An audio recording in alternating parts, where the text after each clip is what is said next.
where the market crashed basically, and now we have a crisis, of course, which we perhaps did not anticipate. But for you, it is, what does it mean for you? And what does it mean for everybody in the world of finance? Well, the first thing is it was meant to happen, right? I mean, we had a smooth ride for 10 to 11 years, and it's common to have, adjustment and crisis. Clearly, nobody thought that it would come from the coronavirus. And unfortunately, also, it uncovered the fact that all the algos and, all the models that have been used did not take that into account, that we would have a pandemic. So it is time there are opportunities for our students, and to be in an educational institution at this time is the best possible scenario, as jobs are going to be lost and are being lost. Now, do we see job losses in finance? The answer is no. But are we going to see an unemployment rate for some time? Yes. People who work at McDonald's or restaurants, we know that they are losing their jobs. Small businesses, they are going to lose their jobs as everybody is calling Amazon and get the toilet paper delivered, or the yogurt, or anything else. So you're going to see that. That being said, we also know that to be ready for the world of finance when the hiring freeze is over. Who has a hiring freeze? As of now, a few tech companies, and more will follow. Investment banks, hedge funds, BlackRock, for instance, and JP Morgan announced that by up to April 20th, they would have a hiring freeze. But is there a reason to panic? And what I will say to you is this. If you have a strong educational background, if you're able to answer smart questions about how we should deal with, this situation, take that into account, there are going to be a lot more jobs, and exciting jobs, in modeling and risk, in terms of coming up with more algos, new models, and if you do that during the program and beef up also your machine learning skill set through projects, you're going to fare better than any other MFE student in the country. This is the plan that we have for the current class. We've placed a lot of people, but unfortunately some in January, February, as graduation was in March 13th, had declined some offers. The fact that they declined their offers at investment banks now means that there will be a delay for them to be hired. The other thing that we're seeing is that a lot of companies now are interested in interns because they don't know how it's going to be easy for them to hire people full-time. So interestingly, we have 3 firms coming on campus. We have Citadel, we have Morgan Stanley, and we have SocGen, who are coming, when I say coming to campus virtually, of course, to hire interns. We have a lot of projects given to us by companies. So we feel that we're going to ride this in the best possible way, which is preparing our students to be the best. And the Berkeley brand is a very, very strong brand. So I wanted to open it immediately because I believe that perhaps as students of undergrad backgrounds, or perhaps as people who are in finance already want to make the move, should you apply to a program? Absolutely. And I'll tell you why. New skills are going to be needed. An understanding of now taking into account this a possible pandemic or another catastrophe or global warming. All of this are going to be on the table now, and this is what the firms want you to explore in an educational institution and also in industry, and that is what we will give our students. Now, the MFE has been extremely successful for the last 19 years, and it's not going to be different for the next, years. I wanted to also discuss what is important in terms of skill set that we're looking for in our applicants. Well, how should you prepare? First thing is, obviously, we're looking for candidates who have a very strong background in mathematics. You must know linear algebra, partial differential equations, which assumes that you have ordinary differential equations. You have to know numerical methods, very strong background in statistics, of course, probability, very strong background in programming. We do not want you to come and assume that you will suddenly learn how to program in Python or R or C++. We understand Python is very important. What we like to do at Berkeley, which is unlike all of the other curricula out there, is simple. You come with a very strong Python programming, skill set. You have done it through Coursera. You have done it through a project. You have maybe taken courses in data structures. You've taken courses in Python and machine learning and R and C++. You are a very strong programmer, not because you're going to be a developer, but those skill sets are used in finance more and more. And when you come to Berkeley, we immediately, the very first week, will give you projects, industry projects to tackle. Interestingly, the new class started literally this week. Last week, we had, like all the schools in the country, a virtual orientation. And just last week, I sent projects by Citadel, which will be undertaken by our students. We also sent internships. Yet, they have yet to start even the courses, but here we are launching our internship placement. What I want to say is that this relationship with industry is extremely important. It was from the get-go, and it will continue to be, and this is what we bring to the table for you students. So to go back to the skill set, for you to have this industry opportunity, the project opportunity, you need to be very strong in programming, statistics, mathematics, and yes, you have to have a sense of finance. Preparing the CFA level 1 would be great. If you don't want to prepare it, take a course in corporate finance and investments. At least you know what a swap is. You cannot just come and assume that, yes, the curriculum, by the way, will give you investments and derivatives, first course, but it is important to know a little bit about it before finance, before you come. Economics, macroeconomics, extremely important.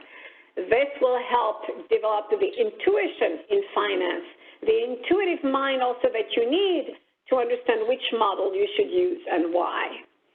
So I think I discussed all the skill set again, kind of, a bit of finance, certainly strong programming, strong math, very strong statistics, finance, economics, we talked about it, and machine learning and AI, artificial intelligence.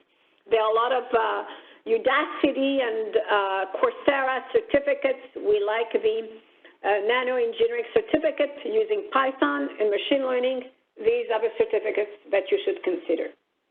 There are a lot of MOOCs also out there. If you've taken some, send us an email and ask us, is this worth, would that certificate be recognized by you? Because I don't want to spend $2,000 to get the certificate for the nano engineering certificate, the machine learning and Python. We understand. So we will talk to you about what your course of study should be for you should you have any questions. Quite a few of you have sent resumes. We are not going to go through, those resumes now, but in a nutshell, let me tell you, if you have a degree in engineering and you've taken some courses in math and you have taken some courses in, obviously programming, but you do not have a little bit of finance that we require or the macroeconomics, we do ask that you please complete those courses. Diane will send you, and certainly Aaron can put the slide where we have all of our requirements and courses that you should be taking, before coming to the program. So we have that in here, but I was more talking about the prerequisites. Do we have that, Diane, where they can take all of the certificates in machine learning? We do give a form to our students, so they should have that, and I wanted to discuss that, or at least show it if it's possible. In the meantime, as I talk, everybody, would you please put on the chat box the questions that you may have in here? That would be good for us to have, questions.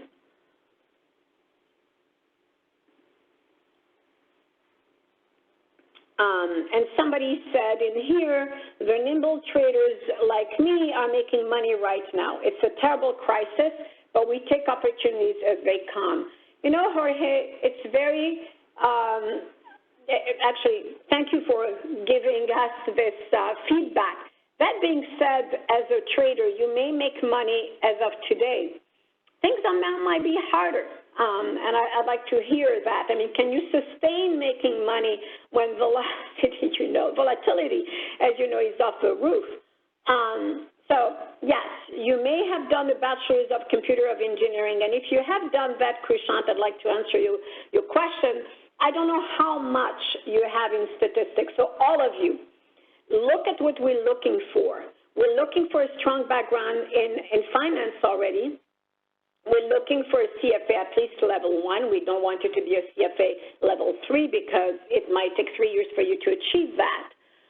But it is important to understand that. So, Diane, I wanted to have all the preparation that we suggest our students. Is that possible to show it, to share that on the screen, Erin or Diane? I posted the link. Erin, I don't know if we can share it. But the link is posted there. And I may have to call you back because I see that suddenly I don't have enough things on my phone. So I'm gonna have to call back. I apologize, didn't anticipate that. I spoke too much already this morning, so bye. Thanks, Linda. Hi, everyone. I'll be sharing my desktop in a bit. So in the meantime, while we wait, I can talk a little bit about the, requirements and things like that.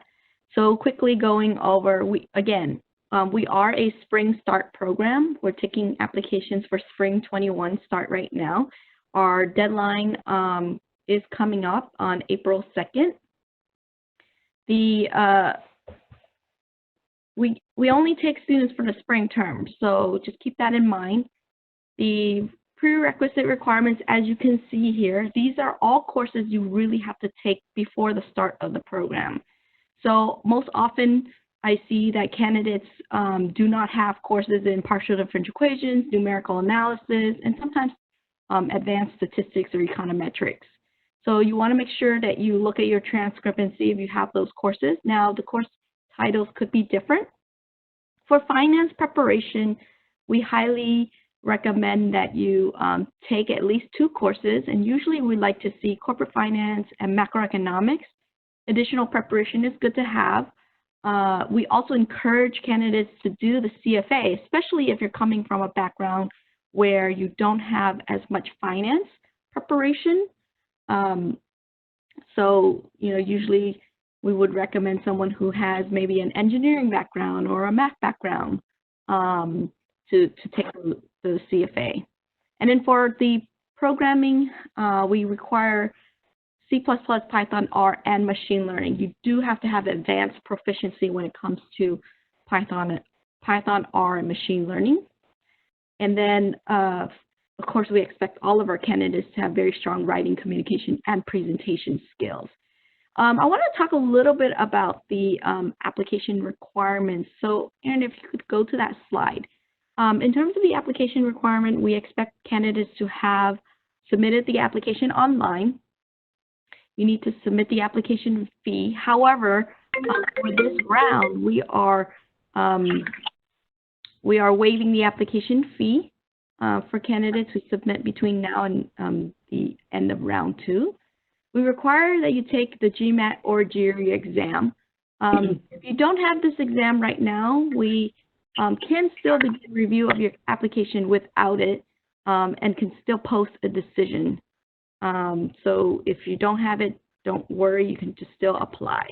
International candidates will also need to take the TOEFL or the IELTS exam. And then we require 2 letters of recommendation, which should come from either your professor or a direct supervisor. I see that Linda's back now, and I pretty much am done with the application requirement part. Linda?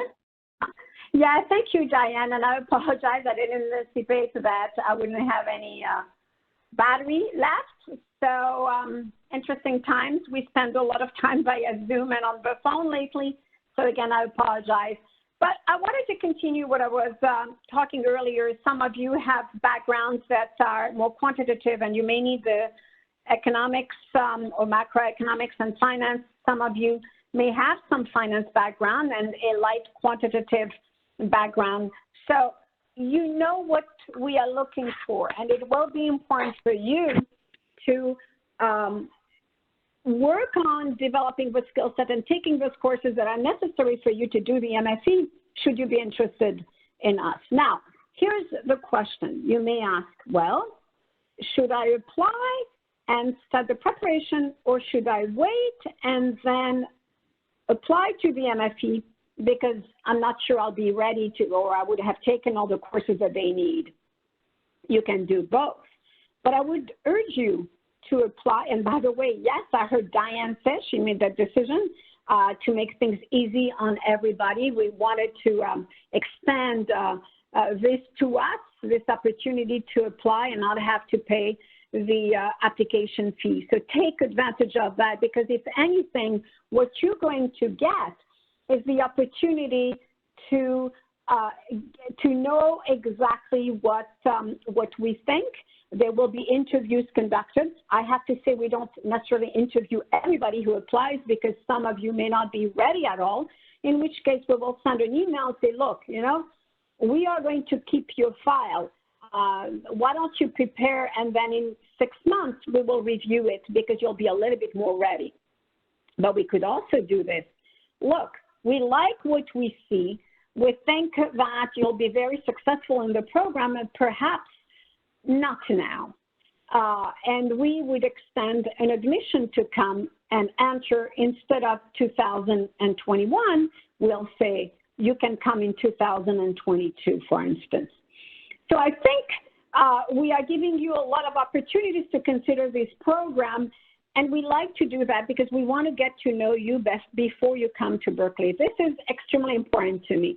I think that we have helped students really rise to the occasion, to the program, and be outstanding. We have a very strong reputation for really preparing our students, but also making sure that they are very successful during the program and beyond the MFE. So take that opportunity. Perhaps also the discussion would be, look, we think that you're not suited to the MFE, but perhaps you should do something else. I do not know, but we feel that it would be a good thing for you to enter in this discussion with us, because from the moment you apply, we take your application very seriously. We do not spend just 5 minutes. Your application is going to be reviewed by at least 3 people, and it's a consensus in here. We're going to look at every single course that you have, every single certificate. And once you do the MFE, you are going to be literally prepared for the next 30 to 40 years. So that's important to know. So we hope that you'll take that opportunity for us to talk to you and tell you how you can be prepared, or how you are already prepared, and then we will interview you. Now, someone says, I have about 8 months experience, and on the portal, the average age of a student is 26, which also means that they probably, that you are probably catering to students with more experience. But first of all, I'm not sure if it's really 26 at this time for this current class, but let me tell you, we have a wide range of ages. Indeed, we have students over 30. We have students 28, but we also have a lot of students age, 21, 22. If you look, which we are going to post soon, we're going to post the bios of our students. And if you look at the bios of our students, which to you should be an indication of whether you should apply or not, because you'll recognize yourself in one of his bios. You either have little experience or you have a lot of experience. My take on things is this. Firms look for candidates with a little bit of experience, with a lot of experience. You never compete with a person who has tons of experience. And that person might be a career changer. You might be better off with fewer months of experience. So I've seen it all, and I've placed people. That's my specialty, something that I've done for 19 years. I know the market perfectly, and I know the students and where they fit, where they can go, where they will go. So to answer your question is apply. Perhaps we will come back to you, and you'll receive a call from me, and I'll say, well, you know what? If you wait one more year, you might be worth a lot more to the industry. And we feel that you'll be better off. So guess what? You have an admission for 2022. We're going to keep in touch. We're going to prepare you. Last year, we had a student who had not completed our pre-program requirements. She did tell us that she went through, or she couldn't for a personal reason, and had her visa, was ready to come. We stopped her from coming, and she was particularly upset. She said, wait a second, I quit my job. I did all this. I personally called her and said, is there any way you can ask your boss, because you did such a great job, to have your job reinstated? And she said, maybe I can. I was extremely pleased because I told her, you are not going to be ready. You're going to be average, and average is not good for us. We want to work with you. And I was extremely pleased last week when I got this email, because she's currently in the class, part of the class of 2021, and she said to me, I want to thank you for not letting me come last year. And, I said, yes, we know how to advise our students. So again, if you have 8 months experience, and you feel that you have a skill set, forget about the average age. In this particular program, we have PhDs, we have people who have even hedge funds and want to come and learn. We have career changers, and they work with younger folks, older folks. Age is irrelevant in this program. What matters is the skills that you bring to the table. And by the way, if you're young, chances are that you're going to help those who have been in the workplace for quite some time, because these guys would have forgotten all of the some of the courses, right? But you remember linear algebra, which, by the way, is very important for machine learning and data science jobs. Where do we place? We do place in data science jobs because some students like that, but we also place in hedge funds, finance, sell side, buy side, trading places, you name it. We cover the entire world, and we cover all of the jobs. So someone said, if we have a 3-year undergrad program from India, is it considered the equivalent to the 4-year? I'm going to let Diane answer this question. My hint is that yes for some, but no for others. Diane or Miriam, can you answer this question? If Diane hasn't... Sorry, I was muted. What was the question regarding the the 3-year undergrad program from India? Is it considered an equivalent to the 4-year undergrad requirement posted? So unfortunately, a 3-year degree from India does not meet the minimum degree requirement. You would have to obtain an additional 1-year MCOM or a postgraduate type of degree. I believe it's 1 or 2 years. So you have to obtain that in order to meet the minimum degree requirement. Thank you, Diane. And then from Key, your question is, hello, I'm in the financial math major, taking courses that are exactly what the MFE program is looking for, but I don't have work experience in finance. Will that be a huge disadvantage? There is no such a thing as a huge disadvantage. Why don't you apply? You may be extremely talented, and let me tell you, In 2007, our valedictorian had 0 experience. Fast forward years after, we always had students who did not have a lot of experience and were very successful. If anything, if you're looking for a trader perhaps, or trading position, or a firm is looking for a trader, they'll be looking at you. If you count very fast, if you are fast, if you have a great attitude, traders for trading roles, they do look at young folks anyway. So again, if you're taking courses that are exactly what the MFE program is looking for, and we've seen our students go to Citadel with very little experience. So yes, you should definitely consider the MFE. Again, we have the option of saying to you, Key, why don't you go and work for 6 months and come back? Or we may not. We may say you are outstanding. We believe that you'll be top 5% because you're going to be subject to an interview. We'll know how you have really, you know, what you have learned from these courses. You know, did you memorize things or do you understand things? So it is important. And courses that are important for you would be Python, data structure is very important at this time. Stay in school perhaps and take more courses. I have taken the GRE once, but I'm not satisfied with the scores. So I plan to do it again, but India is on lockdown for 21 days. Look, bottom line is graduate division and the program decided we should have a GRE or GMAT. Clearly, if you have a degree in math or have taken the math courses, you're going to pass the GRE. Personally, I don't care how many times you're going to take the GRE until you get it right.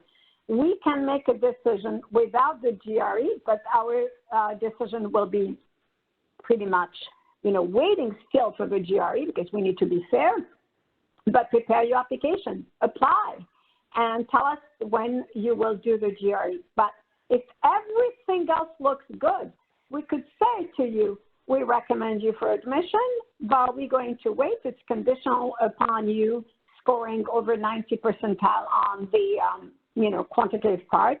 And, you know, verbal and ethical must be good, but you can retake those.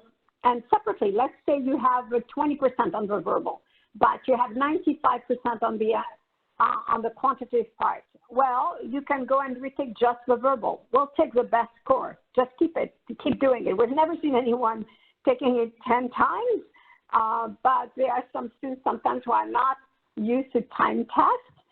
So I've seen personally a student with a master's in math get a 70 percentile on the quantitative part, and his answer was, well, I've never taken such a test like this, and I didn't finish X number of questions. So we'll ask you to retake that. I have a PhD degree in the U.S., and if I apply to the MFE program, will I be able to use the OPT after graduation? In both cases, I do not use my OPT after the PhD. So if you haven't used your OPT, yes, you will be able to, you know, work after graduation. If you use your OPT after your PhD and then come in here, it will be up to me to help place you, as I did recently at a company called Cubist. And you know, in Asia, we will consider London for you, or Hong Kong, or Singapore. But also, it might be possible in some cases for a firm to consider you and temporarily, you know, have you work in London, then bring you back to the United States.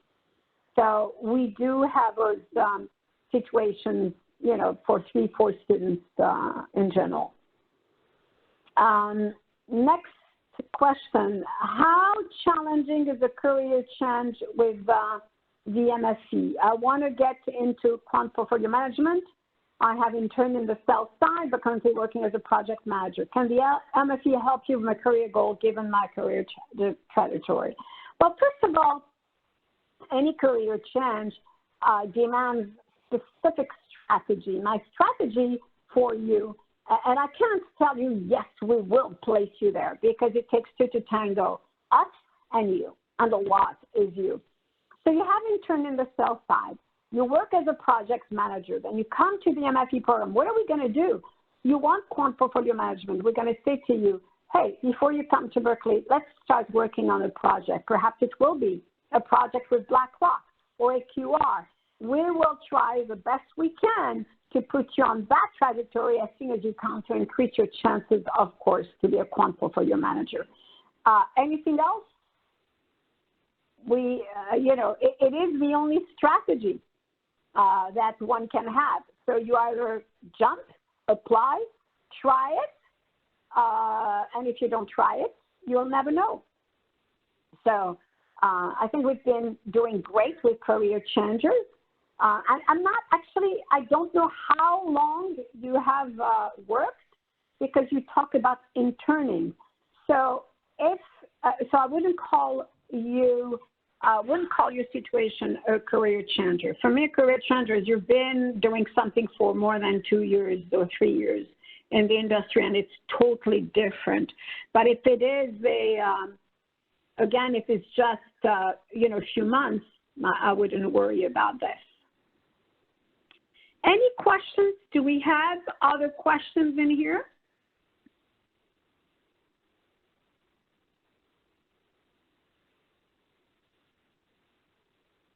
I am still online. I haven't lost anybody, right? Yeah, hi, Linda. No, we have a lot of questions. I've been putting them in the chat box. My last question was, so you have one. What GPA should I apply with? Your GPA. I don't know. Can you manipulate it? No. Look, we have admitted students. Actually, last year we had a student who just graduated. His GPA in undergrad was 3.1, but he had experience. You could have a low GPA, but be extremely strong in 1 or 2 areas. We're going to look at all the files. Look, we have a comprehensive way, a holistic way of looking at files. We are not going to say, gee, he's 3.1, let's not even look at this person. We look at all the files. We will give you the same chances we give everybody else. Next question in here, and thank you, Aaron, for putting them. Linda, I am working in a high-frequency trading firm as a quant trader. Although I have a background in engineering physics, do I still need to work on the CFA level 1? Look, I think I always advise the CFA level 1 because it helps you with interviews. Some students sometimes complete all 3 levels. Others do the CFA level 1 for us and don't continue because they're going to work, so they're going to work in maybe as a high frequency trading firm. So you may not need the CFA because you have experience in finance already. The CFA level 1 is good for somebody who has no clue about finance. If you're going to work, in an asset management firm, perhaps it's good to do the CFA, but clearly firms don't expect the CFA if you have an MFE. But in order to pass the interview with, flying colors, it's probably good if you don't write well or don't communicate or exceedingly well, which is important in finance. Also, what if I want to pursue the PhD after? Well, you wouldn't be the first one to pursue a PhD after the MFE. Interestingly, we always have 1 or 2 every other year or every 3 years. They come to do the MFE because it is going to help you get an offer to do the PhD. As you know, applications to the PhD programs are very, very competitive.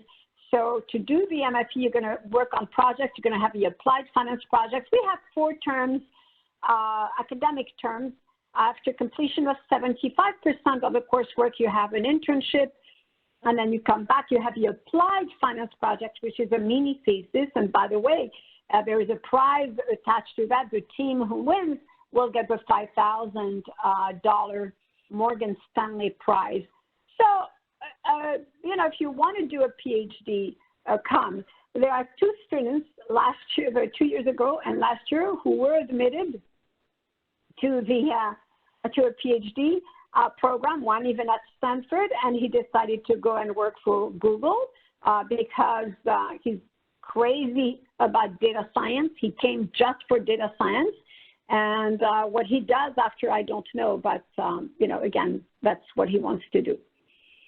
Other questions in here. I suddenly got so many questions. I didn't know that I would have all these questions. Let's see in here. I'm losing it. Oh, so I have, let me go back in here. Due to the lockdown, so again, unable to take the GRE, can you apply? Yes, apply without the GMAT. Can you take the GMAT one more time? You can take it as many times as you want. Let's see in here. Is it mandatory for the applicant to have an undergrad degree from an engineering background? Of course not. You can have a background in anything you want. You can have a background in finance, statistics, engineering, computer science, you name it. Just apply if you have two things, or one of these two things. One, you have all the courses that we need, or at least, you know, 50% of what we want. Or second, you have not much, but you have a strong desire to make it and be successful, so you're going to do everything that we're going to ask you to do. I know machine learning in Python and R very well. I didn't learn C++. Well, guess what? You can take it with us. We have pre-programmed courses. We offer them from December to you know, March, before the program starts. You don't need to be at Berkeley to take those courses. So if you do that, you will be able to you'll be able to you know, do them with us online. And now someone says, I'm looking at the curriculum. I'm impressed by the exceptional record of internship rate. I'm curious how that's made possible and what kind of assistance does the program. Well, first of all, I have to tell you that placement is on my mind, you know, day and night for my students. This is something that I absolutely love to do. But I will tell you something. We also have a team. There are 3 of us, and we work and we cater to the needs of our students. We help them. We teach them how to prepare. So we will help you. Now, what other questions in here? Jorge, I think you give us the age, and that's perfectly fine. We've had students much older, so that's fine. Someone says, can I sub in my application without the GRE? I think I answered that. Can I reach out to the admissions team to help us create a tailored plan to be better prepared? Yes, you won't have to reach out to us. If you apply, we will reach out to you. Now, if I'm admitted to the round 1, well, I guess I answered this question. Do you expect proficiency in all programming languages? No, but by the time you come to Berkeley, yes. I didn't take machine learning courses, but I have machine learning and AI exposure when I worked as a quant analyst. Does this meet your requirement? Yes. We will test you during our interview. Just make sure that you say it. When will the admissions result be told to us if we applied before April? Guess what? Within 2 months of you applying, we will get back to you with an answer. I have a question. Is it possible to apply if I don't have a GMAT? Yes, we told you you can. When evaluating, do you consider just the grades in the prerequisite courses or everything? We consider everything. Perhaps you have great scores in English, and we love the fact that you communicate well. If grade in one of the required courses is below B, is it okay to complete an online course successfully? Yes, we like to give second chances to our students. I've learned the content of PDs. Things are moving so fast, so I'm losing my questions in here. I've learned the content of partial differential equations in my undergrad study, but the content is including in calculus class. Well, just let us know what it is, and yes. Rumors. Oh, I don't like rumors. Banks only recruit PhDs in quant positions. Is that true? No, I've done this job in 19 years, and I can tell you that the PhDs couldn't get the jobs unless they did the MFE. 19 years ago, when a PhD in engineering without the MFE would go to Goldman, guess what Goldman said? What have you done for finance? So rumor is not good. What is the estimated cost of a study? About $75,000 is the tuition. Should you worry about this? You know, I can't say that you shouldn't, but look at the return on the investment. More than $160,000 is the compensation by our students when they get out, and I don't expect that.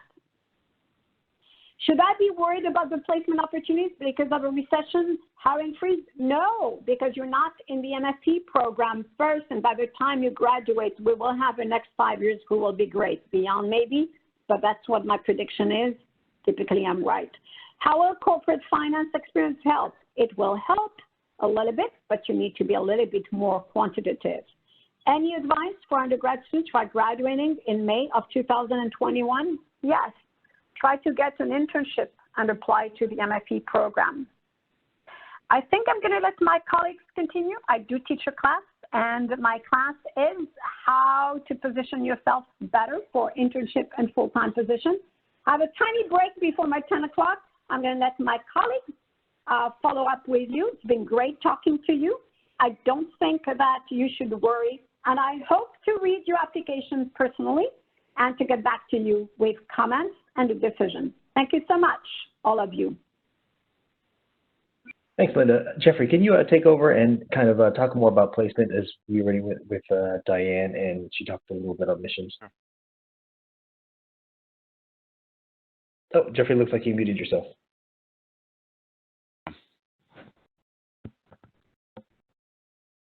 Aaron? Yeah, you're good to go. Okay, good. Hi, everybody. Linda has already touched on placement and careers. Let me just give you a quick recap. Really two aspects. One is just the excuse me, the roadmap for career search, career and internship search throughout the 12-month period. Again, just really following up on what Linda said. The career process really starts even before you arrive on campus in March. We will have been working on your resumes and bios, and those will be pretty much ready to be sent out to potential employers during your first week here on campus. In terms of again, just the roadmap, two kind of highlights. One is the securing an internship, and as you probably know from our academic year, our internship runs from the middle of October until basically the middle of January. So it's a fall/winter internship. So we try to get those secured for you really as soon as possible. So some of you will be interviewing for those internships in March, April, May. Others will be, trying to lock those down during the summer and into the fall. Once you will then participate in the internship, and that could be in the Bay Area, in New York, abroad, London, Singapore, Hong Kong, wherever that might be. Many of you will then return for your final semester in January and graduate in March. Many of you will convert those internships into full-time roles, which is fantastic. Others will want to slightly switch gears, do something slightly different, but absolutely leveraging the internship experience. Just again, in terms of the industries our students are typically going into, I would talk about three categories. One is the sell side, so sales and trading sell side, and we have fantastic relationships with really the marquee firms in that space. So that would be the JP Morgans, the Morgan Stanleys, the Goldman Sachses, as well as international firms, BNP Paribas, SocGen, RBC out of Canada, etc. The other side in financial services is generally the buy side, so asset management firms, hedge funds, and again, we do very well with the top blue chip firms in that category. So that could range from PIMCO, BlackRock on the asset management side to AQR, Two Sigma, Citadel on the hedge fund side. The third category, which has been growing really over the last 5 years, based on our concerted push into machine learning and data science is that students are looking at and getting roles in tech and fintech firms as data scientists and data analysts. And that covers broadly, I think, the three categories. And obviously, yeah, here's a great slide of some of the employers. I think I've covered most of those names, but you'll also see Amazon and Twitter on the list, sort of rounding out our and Facebook rounding out our relationships and placement activities in the tech and fintech space. I think that kind of covers it. Please feel free to jot down some questions, although I think we don't have that much more time. And Aaron, I'll hand it back to you and see who else may add some comments. Thanks. Actually, Aaron, I do want to mention a couple of other things in terms of the career placement side. Basically, we do have a resume book of our students that we distribute to our recruiters. Oftentimes placements start as soon as the students are here on campus. We host, practice seminars.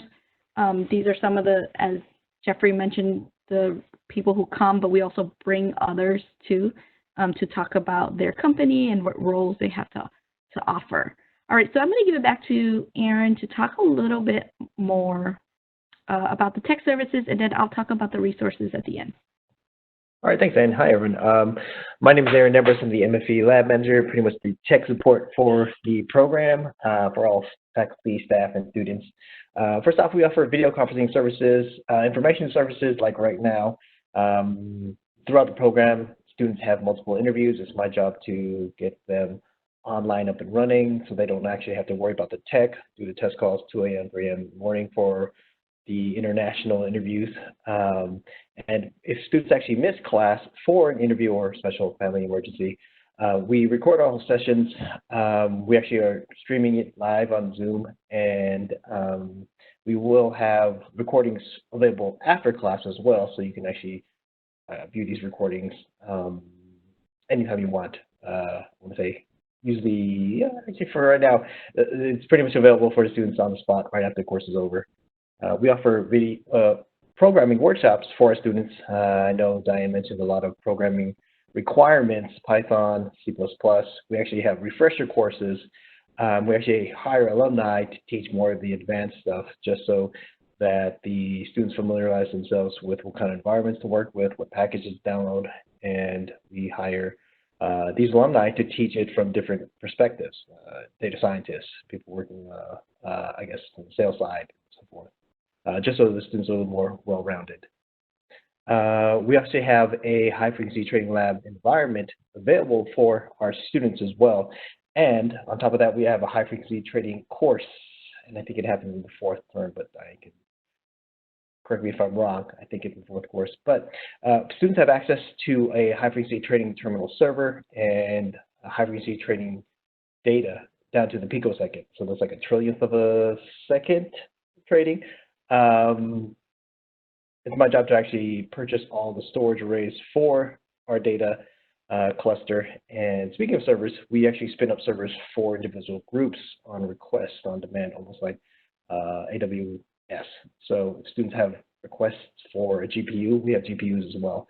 And we spend a hefty amount of GPUs lately. So you can imagine how much I have to ask them every month for money.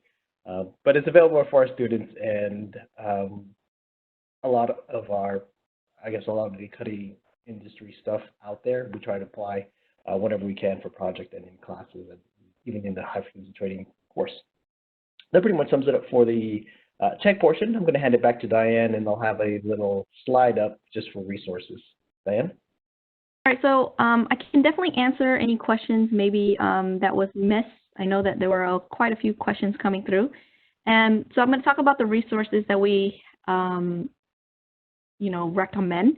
So for anyone who is missing courses in finance or programming, you definitely can go through Udacity, edX, or Coursera as an option. There's a bunch of finance courses offered through UC Berkeley Extension, and they do offer online. Many of the resources that we recommend are online courses because we understand that candidates may be working or they've already graduated or unable to take it during the undergraduate or graduate study, depending where you are. So online courses are definitely acceptable. And for the math preparation, though, we do encourage you to take courses that are from accredited institution. Here, these are some institutions that we know offer the courses online. So if you want to take an online course, maybe through Coursera or edX, definitely check in with us first to make sure that the course meets the minimum requirement. So I'm going to post again the resource link, and it has a more comprehensive list of courses that we have approved. Now, if it's not on the list, like I said, send us an email and we can definitely check so that to make sure the course meets the requirement. We don't want you to take a course and then halfway through or even a week in, it doesn't meet our requirement. So we don't want you to waste your time. Every bit of time that you have should be geared towards preparing for, in preparation for the program. There's a list of books that we recommend everyone read. The first two are interview books that everyone should pick up and review multiple times. Reading it through once is not going to be enough. If you have friends or who are also interested in a similar field, you can always work together to try to mock interview each other. There's a couple other textbooks that we recommend on here. Now, you don't have to pick up the text from these authors specifically, but definitely something in that area is going to be recommended. And of course, everyone should follow the financial news and know what's happening in the market, watching the news, reading the news. So it's really important that you do that on a regular basis. Okay, so if I don't get to your question today or something comes up that you think of later, send us an email or give us a call. I'll be happy to answer your question as quickly as possible. All right, so I'm going to go through some questions here that people post. Can students pursue a TA or RA-ship with Haas professors or lab while doing the MFE? You may, however, because the way our program is designed, it's very hard for you to pick up an internship or research work during the program. The program is off-cycle, so it's hard to, work with a professor for another course, which runs, maybe from January to May or from August to December, because oftentimes you'll go on your internship by October to January, so you won't be here for that time. And also the coursework within the program is going to be very intense. Now, if you want to, there may be opportunities. As the opportunities come up, we do, for our students, we do post it to you when possible.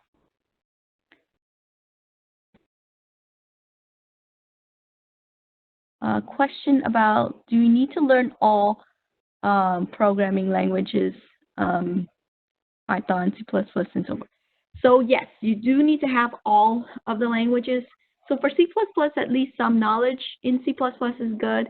But for Python or machine learning, you do have to have a strong proficiency. Often with machine learning, you'll use either R or Python. So there are courses on there. Check out the resource link that I posted courses that we recommend. Someone is asking, which edition for the options, futures, and other derivatives do you recommend? You should definitely pick up the latest version. It's also being used in one of our courses, and I believe the professor is using the latest version for that. So it's always good to pick up the latest version. If an applicant cleared all 3 levels of the CFA, would they give any waivers to the GMAT or GRE or in the prerequisites? So you would not be able to waive the GMAT or GRE because this is different than the CFA, but you wouldn't have to take additional courses in finance or economics if you've completed the CFA series. There was a question about a 3-year degree. If if you did a 3-year degree from, but it's a BEng in mechanical engineering, does it meet the requirement? What country is that coming from? The UK. Yes, that does meet the requirement. If you receive a 3-year degree from the UK, it meets the requirement. Question here about quota for admission each year, or any candidates who meet the requirement might be admitted. So yes, we have a quota of people that we can admit up to each year, but we don't have a quota per round. So technically speaking, we can fill the entire class within the first round if we wanted to, but that never happens because we're really looking at candidates who, in the earlier stages, we're looking at candidates who have everything that we're looking for. Now, if a candidate may still be missing items and still be recommended into the program earlier on because we know that there is more time to prepare. Now, if you're applying in the final round, we always have space in the final round, you definitely want to make sure you have everything because there's going to be very little time to prepare and complete everything by the time the programs start. Would it be a problem to find the final placement offers due to it being a spring course, which is not a good season? So our placement record has been very good. For the past several years, we've placed, 100% by, 3 or 6 months after the program is completed. Within the first few months, I would say we're in the 80 to 90%. We do post the information on our website, so you can definitely take a look at that. For the current class that just graduated, though, we will not have the data. We will not have the information up until later in the year, and oftentimes we don't post that until at least 6 months after they graduated. Someone's asking, currently doing an MBA in Canada, and it does not complete until December. I have 9 years of experience and have worked in trading and risk. Do you recommend this course for me? Well, it really depends on what you're looking to do. I can't really advise, whether the MFE is going to be the best route for you. So we can definitely have a conversation one-on-one if you want. And again, you guys can make appointments with us, the admissions team, by going to our Contact Us page and scheduling a time there.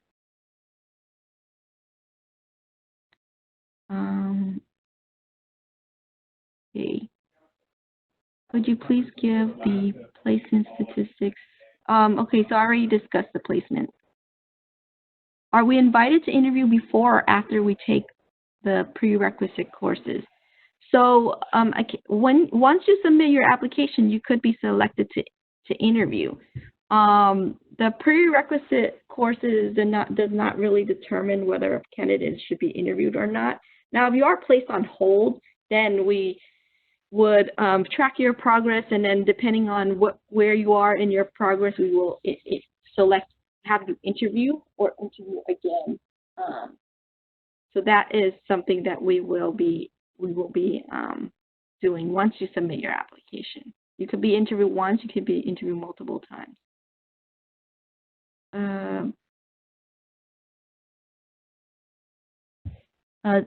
Is it possible to apply without TOEFL? Yes, you may apply without the TOEFL, but you will have to take it later. Now, if you don't have the TOEFL when you apply and you are recommended into the program, this will delay your official admission. So Graduate Division will not admit any student who have not completed the TOEFL or the IELTS.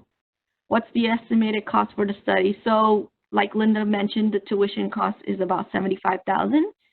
That does not include living costs or other expenses. Again, you want to take into account the return on investment. can you defer enrollment? No, we do not defer enrollment.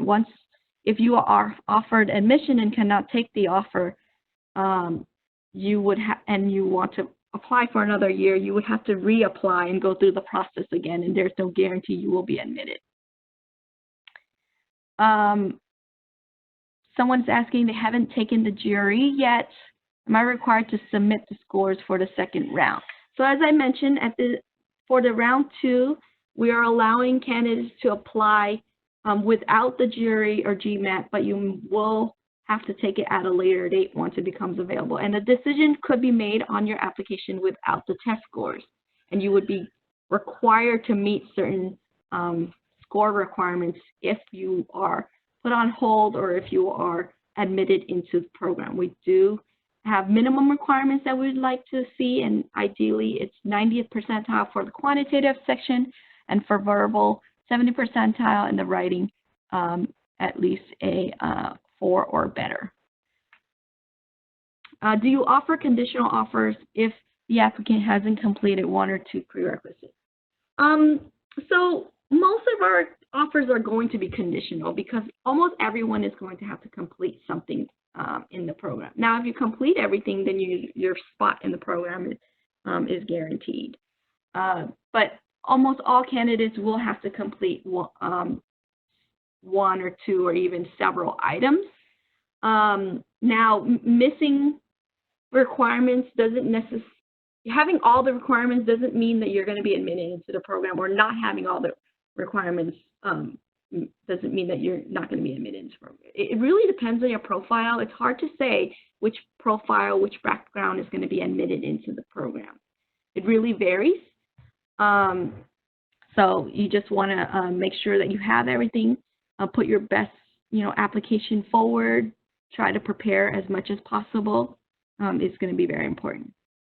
Would the GRE be waived if I already hold a master's? Unfortunately, no. We only waive the GRE GMAT if you hold a PhD or will hold a PhD by the end of this year for the spring 2021 start. So if you only hold a master's, you will still need to take the GMAT or GRE. Someone's asking about scholarships. So we do have a couple of scholarships. One is a need-based scholarships, and the other one is essay-based. And the essay-based scholarship is really a small amount. It would not cover the cost of tuition. The need-based scholarship, though, could potentially cover the cost of tuition, but that is only granted to 1 student every year. And again, it's need-based, so it's hard to say whether you're going to be selected or not, and you're going to be competing with all the other students who are in the program.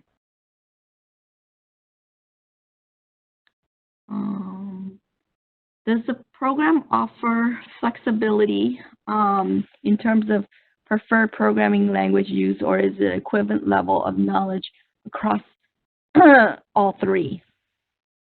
So ideally, you should have a strong proficiency when it comes to Python. Now, you should know all. If you want to specialize in one, that's fine, but you do need to be knowledgeable in all of them.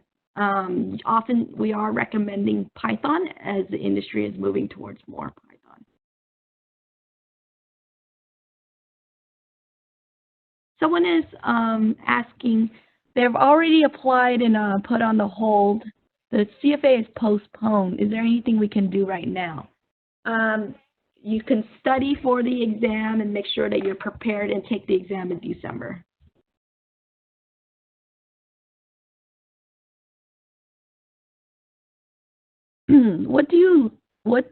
What all do you look at? My GRE is 167 and verbal is 161. I have a lower undergrad GPA and a high master's GPA, and have substantial work experience. So if you feel like you're lacking in any one area, you do need to show that you're stronger in another area. So yes, for this person, having a low GPA during the undergrad or lower undergrad GPA. I don't know if it's below the minimum or not. But a higher GPA in the master's, yes, it's definitely going to show that you definitely did better. You know, maybe you did better in courses that you enjoy or wanted to specialize in. Your GRE scores, I don't know what the raw scores translate to in terms of percentile.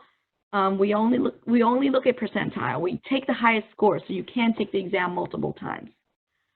So I'm just going to take a couple more questions. We are about 11 minutes past the end time. So if you do have further questions, I do encourage you to send us an email or give us a call or set up an appointment to talk. All right. Hi, Diane. Yes. I see one question that says if wondering if round 2 applications have the advantages over round 3 applications. So in terms of applying and which round to apply, we encourage applying earlier rather than later, only because you have more time to prepare. Now, if you're preparing and you want to wait a little bit and get it more coursework in and wait until round 3, that's fine too. So there's really not much of a difference in terms of whether you apply in round 1, 2, or 3. Now, if you're applying in round 4, though, you really do need to make sure you have everything. If you're going to apply in round 4 and you have like 5 courses missing and you haven't taken the GRE, your chances might be lower than someone who has everything and did the GRE, did well, and stuff like that. I'm just making up things. But making sure that you have everything if you're going to apply in the final round. Someone is asking about converting GPA. Do not convert your GPA. Enter your GPA as they appear on your transcript. So if your institution is on a 10-point scale or a 100-point scale and you got like 99 or you got a 8 or something out of the 10, enter it as it appears. The system allows you to enter GPA from all ranges, not just on a 4.0 scale. And we actually don't want you to convert it to the 4.0 scale because we are familiar with the many institutions and the many different GPAs out there, and we know what is a good GPA and what is a bad GPA. Okay, so this is going to be the last question I take. Unfortunately, if I didn't get to your question, I'm really sorry. Again, you can email us or give us a call, and we'll answer your question. Okay, the last question here is, do you need recommendation letters to hand by the application date, or can these be provided afterwards? The recommender can submit their letters of recommendation after the deadline.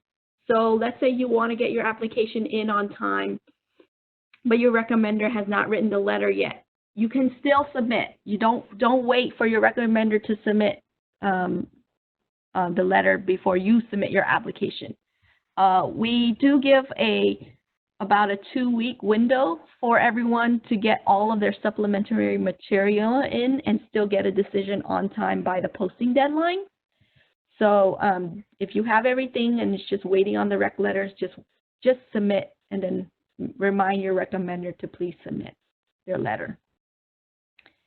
Okay, thank you. I'm sorry if I didn't get to your question. Feel free to send an email or give us a call. Our number is 510-642-4417, as you can see here, or the other line, 642-6983. And I will be answering both phone lines. So if you have questions, feel free to give a call or send an email. Thank you, and have a great day or evening.